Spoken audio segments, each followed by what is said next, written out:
10वीं की छात्रा का अपहरण कर दुष्कर्म, परिजनों को गोली मारने की धमकी, केस दर्ज।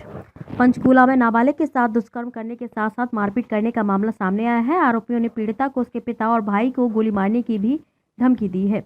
पिंजौर पुलिस ने शिकायत के आधार पर 2 लोगों के खिलाफ आर्म्स एक्ट, पॉक्सो एक्ट के सहित अपहरण, धमकाने आदि धाराओं के तहत मामला दर्ज कर आगामी कार्रवाई शुरू कर दी है।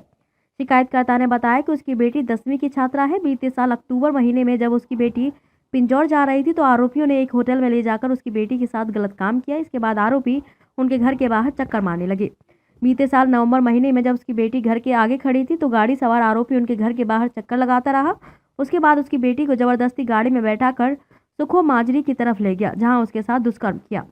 शिकायतकर्ता ने बताया कि आरोपी ने उसकी बेटी को धमकाकर कहा है कि अगर उसने किसी को भी कुछ बताया तो उसके बाप और भाई को गोली मार देंगे। शिकायतकर्ता ने बताया कि इसी साल जनवरी महीने में जब वह और उसकी बेटी खेत से साग तोड़ रहे थे, उस दौरान आरोपी आया और उसकी बेटी को पिस्तौल दिखाकर डराया और इशारा कर उसे अपने पास बुलाया। जब उसकी बेटी पास गई तो आरोपी गाड़ी में बैठाकर उसको सूखो माजरी ले गया। उसकी बेटी को नशे का इंजेक्शन लगाकर उसे बेसुध कर दिया। आरोपी ने अपने दोस्त को बुलाकर उसके साथ दुष्कर्म किया। शिकायतकर्ता ने बताया कि जब उसकी बेटी चिल्लाई तो उसकी पिटाई की और पिस्तौल दिखाकर चुप करा दिया। अगले दिन सुबह आरोपी उसकी बेटी को सड़क पर छोड़कर चले गए। उसकी बेटी ने उसे सारी बात बताई, परंतु वे लोक लाज के भय से चुप रहे। शिकायतकर्ता ने बताया कि उसकी बेटी पेपर देने गई थी तो आरोपियों ने स्कूल गेट के बाहर पिस्तौल दिखाकर साथ चलने के लिए कहा। आरोपियों ने उसकी बेटी को थप्पड़ भी मारे, फिर भी उसकी बेटी भागकर स्कूल के भीतर चली गई।